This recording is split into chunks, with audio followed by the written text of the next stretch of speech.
Merry Christmas from the United Arab Emirates. Is this working? Yeah, Merry Christmas to everyone.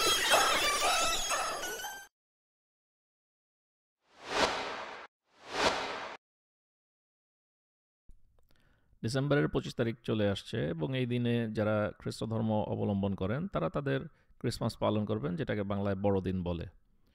প্রশ্ন হচ্ছে, আপনি মুসলিম হিসাবে কি এই প্রোগ্রামে সেলিব্রেট করবেন, পার্টিসিপেট করবেন? আপনার হয়তো মনে হতে পারে যে খালিদ সালামা করছে অথবা মো সালা করছে, এরকম অনেক বড় বড় মুসলিম ইনফ্লুয়েন্সাররা তো সেলিব্রেট করছে, তাহলে আমার করতে সমস্যা কোথায়? তো এই হাই প্রোফাইল ইনফ্লুয়েন্সার ভাই এবং বোনদেরকে আমাদের কি বলা উচিত?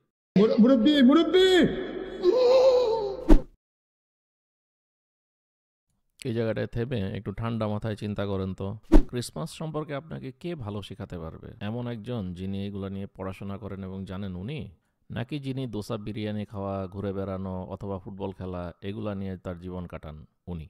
কার কাছে যাবেন? ফলোয়ার বাড়লে যশ, খ্যাতি, অর্থনৈতিক সমৃদ্ধি সবই বাড়বে। আমি 1500 সাবস্ক্রাইবার নিয়ে যেমন চাই যে 15,000 হোক, ওনারা 50 লাখ সাবস্ক্রাইবার নিয়ে চায় 50 কোটি হোক।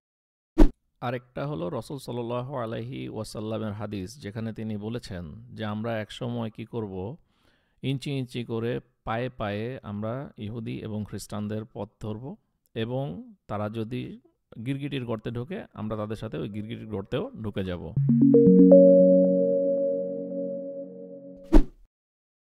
ক্রিসমাস পালন করব কি করব না এটা বোঝার জন্য আমাদের আসলে 3টা জিনিস ঘাটালেই হয়ে যাবে। একটা হচ্ছে ইসলামী আকীদা এবং খ্রিস্ট আকীদার মধ্যে ডিফারেন্সটা কি। এরপরে হলো যে খ্রিস্ট আকীদা যেখান থেকে আসার কথা সেই বাইবেলে ক্রিসমাস বা ক্রিসমাস ট্রি বা সান্তা ক্লজ নিয়ে কিছু বলা আছে কিনা, এখানে আমরা দেখব যে আসলে কিছু নাই। এবং তারপরে আমরা যাব ইতিহাসে এবং আমরা দেখব যে ইতিহাসে বিভিন্ন অন্যান্য ধর্ম থেকে কিভাবে এগুলা ধার করে খ্রিস্ট ধর্মে যোগ করা হয়েছে। আকীদার ইংরেজি শব্দ হচ্ছে ক্রিড, আর বাংলায় কোনো ভালো শব্দ আছে বলে আমার জানা নাই। আকীদা মানে হচ্ছে বলতে পারি যে বন্ধন, মানে কোন জিনিসটা আসলে আমাদেরকে একসাথে বেঁধে রাখে। তো ইসলামের আকীদা হচ্ছে খুব সহজ, লা ইলাহা ইল্লাল্লাহ, আল্লাহ ছাড়া আর কোনো ইলাহ নাই, আমরা আল্লাহ ছাড়া আর কাউকে উপাসনা করি না, আমরা আল্লাহ ছাড়া আর কারো কাছে কোনো কিছু চাই না। নবী রসুল হতে পারে, পীর ফকির হতে পারে, কবরের বাসিন্দা হতে পারে, আমরা কারো কাছে কিছু চাই না, আমাদের সমস্ত চাওয়া পাওয়া শুধু আল্লাহর কাছ থেকে, এবং আমরা শুধু আল্লাহর উপাসনা করি। আমাদের এই আকীদাকে তাওহীদ বা আল্লাহর একত্ববাদও বলে। খ্রিস্ট ধর্মের আকীদা হচ্ছে ট্রিনিটি, অর্থাৎ ত্রিত্ববাদ। 3 জিনিসের বিষয় এখানে আছে, তার মধ্যে হলো গড দ্য ফাদার এবং গড দ্য সান এবং গড দ্য হোলি স্পিরিট। এখানে বিষয়বস্তুটা অনেকটা এরকম যে আল্লাহ হচ্ছেন 3টা সত্তার সমন্বয়।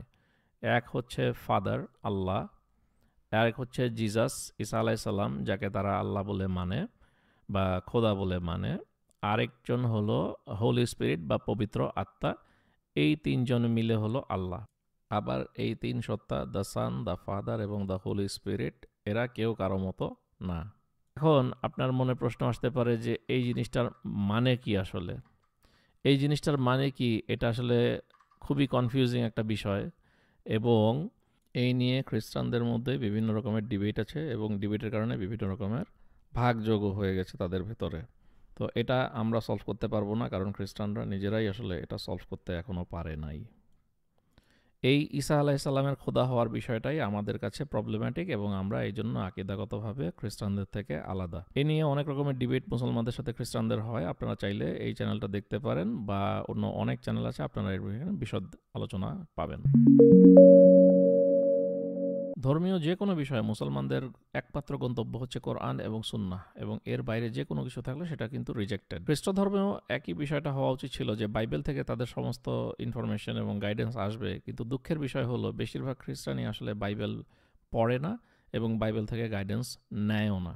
আমরা যদি একটু সার্চ করি যে বাইবেলে ক্রিসমাস অথবা ক্রিসমাস ট্রি অথবা সান্তা ক্লসের বিষয়ে কি বলা আছে, বাইবেল থেকে এতটুকুই পাওয়া যায় যে যিশুর জন্মের সময় জোসেফ এবং ম্যারি, অর্থাৎ তার যে বাবা মা, তারা বেথলেহেমে ছিলেন। এর বাইরে আর কিছুই পাওয়া যায় না। এবং 25শে ডিসেম্বর যে পালন করা হয় এটা আসলে বাইবেলের কোনো সোর্সে নাই। একটা ইনফরমেশন পাওয়া যায়, সেটা হচ্ছে যে রাখাল বালকরা ওই সময় রাতের বেলা ভেড়া চড়াতো এবং তারা ভেড়া দেখার জন্য রাতের বেলা বাইরে থাকতো। ডিসেম্বর মাসে বেথেলহেম অর্থাৎ ফিলিস্তিনের আশেপাশে যে এলাকাগুলা সেগুলোর টেম্পারেচার 6, 7, 5 এরকম ডিগ্রিতে থাকে। এইরকম তাপমাত্রায় কোনো রাখাল বালক কেন ঘরের বাইরে থাকবে, মাঠে ঘাটে থাকবে রাতের বেলা? সে তো শীতেই মরে যাবে। সুতরাং বাইবেল থেকে ডিসেম্বরের 25 তারিখে যে বড়দিন সেটার কোনো প্রমাণ নাই। ক্রিসমাস ট্রি সম্পর্কে বাইবেল কি বলে? কিছুই বলে না। Case closed. সান্তাক্লসের বিষয়ে বাইবেলে কি আছে? কিছুই নাই। সান্তাক্লস আসলে সেন্ট নিকোলাস নামের কোনো এক সময়কার একজন পাদ্রী ছিলেন। বলা হয় যে উনি মানুষের অনেক উপকার করতেন, এই জন্য ওই সেন্ট নিকোলাসকে তারা খুব সম্মান করত। সেই সেন্ট নিকোলাস থেকে বিকৃত হতে হতে এখন তার নাম হয়ে গিয়েছে সান্টা ক্লস। ভিডিওর এই সেকশনে আমরা অল্প একটু ভূগোল এবং অল্প একটু ইতিহাস দেখব। পৃথিবীর যে অ্যাক্সিস অথবা কক্ষপথ সেটা কিন্তু সূর্যের সাথে প্যারালাল না, 23.5 ডিগ্রি বাঁকা, এবং এভাবেই কিন্তু সে সূর্যের চারপাশে ঘুরছে। এই জন্য নর্দার্ন হেমিস্ফিয়ারে একটা সময় যখন সামার চলে তখন কিন্তু সাউদার্ন হেমিস্ফিয়ারে উইন্টার। ডিসেম্বর মাসে যে বিষয়টা উল্টা হয়ে যায়, তখন সাউদার্ন হেমিস্ফিয়ারে সূর্যের আলো বেশি থাকে আর নর্দার্ন হেমিস্ফিয়ারে আলো কম থাকে। এই জন্য নর্দার্ন হেমিস্ফিয়ারে হলো উইন্টার আর সাউদার্নে সামার। পৃথিবীর এই অক্ষপথ আর কক্ষপথে ঘোরা, যেটাকে রোটেশন আর রেভলিউশন বলে, এটার কারণে জুন মাসে দিন সবচাইতে বড় হয় এবং তারপরে আস্তে আস্তে দিন ছোট হতে থাকে। রোমানরা যখন ইউরোপ শাসন করত তখন তাদের সময়ে এই সবচাইতে ছোট দিন যেটা, সেটা পড়তো ডিসেম্বরের 25 তারিখে, এবং তারপর থেকে আস্তে আস্তে দিন বড় হওয়া শুরু হতো। খুব সম্ভবত এই জন্যই ক্রিসমাসকে বড়দিন বলে। এই সময়টা থেকে যেহেতু আবার দিন বড় হচ্ছে, তার মানে শীত শেষ হয়ে আবার সূর্যের আলো এবং সামার পিরিয়ড আসা শুরু হচ্ছে। সেই জন্য এই ইউরোপের মানুষজন ওই সময়টাকে খুব বেশি সেলিব্রেট করত। এই সেলিব্রেশনের মধ্যে একটা বড় সেলিব্রেশন ছিল ইউল। খ্রিস্ট ধর্ম গ্রহণ করার আগে ইউরোপের, নর্থ ইউরোপের যত মানুষজন তারা মূলত এই ইউল সেলিব্রেশনটা করত।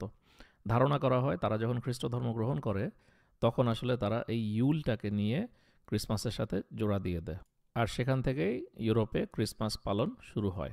খ্রিস্ট ধর্ম আসার আগে নর্থ ইউরোপের দেশগুলোতে বিভিন্ন রকমের মূর্তি পূজা এবং দেবতা পূজা ইত্যাদি ছিল, যার মধ্যে খুবই জনপ্রিয় হচ্ছে ওডিন। ওডিনের আরেকটা নাম হচ্ছে অল ফাদার। একটা আন্দাজ এখান থেকে করা যায় যে ফাদার ক্রিসমাস বা সান্টা ক্লস, তার যে উৎপত্তি সেটার সাথে এই ওডিন বা অল ফাদারের কিছুটা সম্পর্ক থাকলেও থাকতে পারে। নর্ডিক মিথোলজিতে ওডিন সহ বিভিন্ন দেবতাদের গল্প ছাড়াও যেটা পাওয়া যায় সেটা হচ্ছে একটা বিশেষ গাছ। সেই গাছটার নাম হচ্ছে ইগদ্রাসিল। বলা হয় যে এই গাছ থেকেই বাকি সমস্ত পৃথিবীর সৃষ্টি, যেমন নিফেলহাইম, মাসফেলহাইম, আসগার্ড, মিডগার্ড ইত্যাদি ইত্যাদি, যার মধ্যে মিডগার্ড হচ্ছে যেখানে মানুষ থাকে, আর আসগার্ড হচ্ছে যেখানে দেবতারা, ওডিন সহ সমস্ত দেবতারা থাকে। আপনারা যারা মার্ভেল সিনেমা দেখে থাকেন তারা এগুলো সম্পর্কে ভালোই জানেন। এখান থেকে আরেকটা থিওরি আছে যে যখন নর্থ ইউরোপের লোকেরা পেগানিজম ছেড়ে খ্রিস্ট ধর্মে দীক্ষিত হলো তখন তারা ওই যে সমস্ত ট্র্যাডিশন, সেই সমস্ত ট্র্যাডিশন নিয়ে আসছে। সুতরাং সেই যে গল্পের ইগদ্রাসিল, সেই ইগদ্রাসিলই আস্তে আস্তে পরিবর্তিত হয়ে ক্রিসমাস ট্রিতে রূপ নিল। এরকম নানা রকমের গল্প এবং থিওরি আসলে এগুলোর বিষয়ে চালু আছে। তাহলে এই ক্রিসমাসটা এমন একটা প্রোগ্রাম যেটার কোনো হিস্টোরিক বেসিস নাই, যেটা বাইবেল থেকে আসে না, যে বাইবেল সম্পর্কে খ্রিস্টানদের নিজেদের মধ্যে এগ্রিমেন্ট নাই, ক্রিসমাস সম্পর্কে এগ্রিমেন্ট নাই, তারা এটাকে একটা কালচারের মতো বানিয়ে এটা সেলিব্রেট করে যাচ্ছে। আমরা কিছু না বুঝে লাফ দিয়ে ওদের সাথে যে এগুলা সেলিব্রেট করতেছি, যেটা সম্পূর্ণভাবে আমাদের আকীদার সাথে সাংঘর্ষিক। আমরা একজন মানুষকে আল্লাহর সাথে সমতুল্য ঘোষণা করছি এবং সেই মানুষের সো কল্ড জন্মদিনে আমরা যে বলছি সবাইকে merry Christmas. What is this? They are playing with Allah's religion. মুরব্বি